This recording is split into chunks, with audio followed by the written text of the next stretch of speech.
Greetings, everyone. My name is Roseanna. I'm a wellness consultant, and my practice is modern curandera. A curandera is a Mexican healer who works with every aspect of a person to help them reach their wellness goals. In my practice, I combine the use of herbs, bodywork, and life coaching. These are modern terms for traditional practices in the work of curanderismo. Let's rejoice!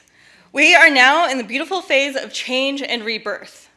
The ground is bursting with life, and we are filled with excitement for blooming flowers and warm, sunny days to come. Let's hope. Days where we can start projects we've dreamed of all winter, days where we can ride bikes to lounge in parks, days where we can see pollen in the air and land on our cars. Oh, that's right. It's spring, also known as allergy season. Various seasonal allergies affect 30% of adults and 40% of children. Allergies are in the top 10 for causes of chronic illness in our country. During this time of year, it's important to listen to our bodies. We may feel a bit of head pressure or congestion and just ignore it. We may feel a bit more tired some days and power through.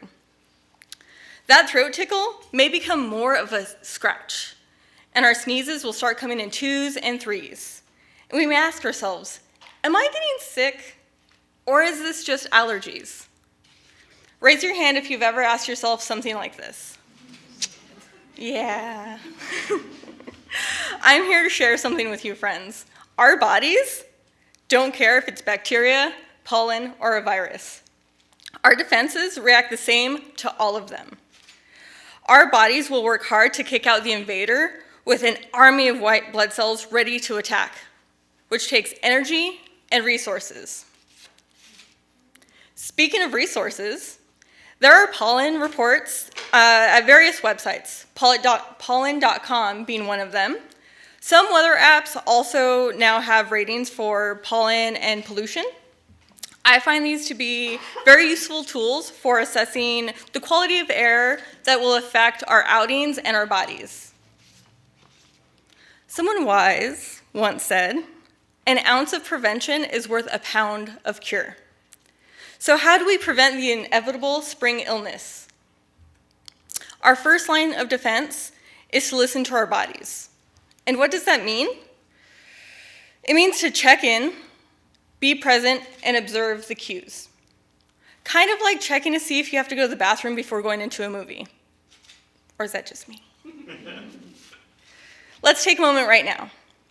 Close your eyes if you'd like, take a deep breath if you need it, but for a moment, let's all be in our bodies and observe what they say. What did we observe? What cues did our bodies present? A craving for something nourishing, an ache we try to forget about. This is listening to our bodies. So the next time you feel that tickle in your throat, slight head pressure, or mild fatigue, consider what options you have. Would a saltwater gurgle or nasal irrigation help? Does everyone know what I mean by nasal irrigation? Okay, for those who don't, it's a flushing of mucus and debris from our nose and sinuses, which can be done with a pump nasal spray or a neti pot. And if you don't know what that is, Google it. That's not old school. Okay. This season, instead of pushing yourself to the next activity, maybe have a nap, a soothing cup of tea. The herb nettle is a superstar when it comes to allergies, as is local honey. Combine that with a warm water in your favorite mug, and you have an elixir of prevention. This is the optimal time to boost your immune system. It can be as simple as wearing a cozy sweater.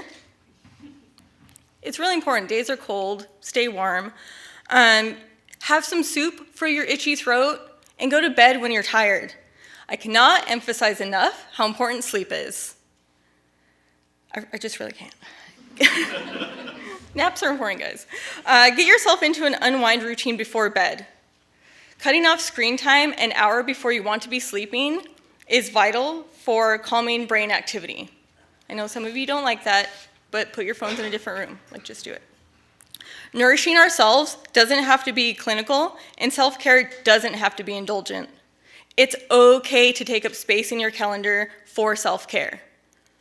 Schedule it in if you have to. Plan to take care of yourself and nourish your body. A simple shift can make a huge impact. I empower you to listen to your body, observe the cues, and give it what feels good. Take up space and take time for yourself. I have time for like 2 questions if anyone has any questions. Otherwise, thank you so much.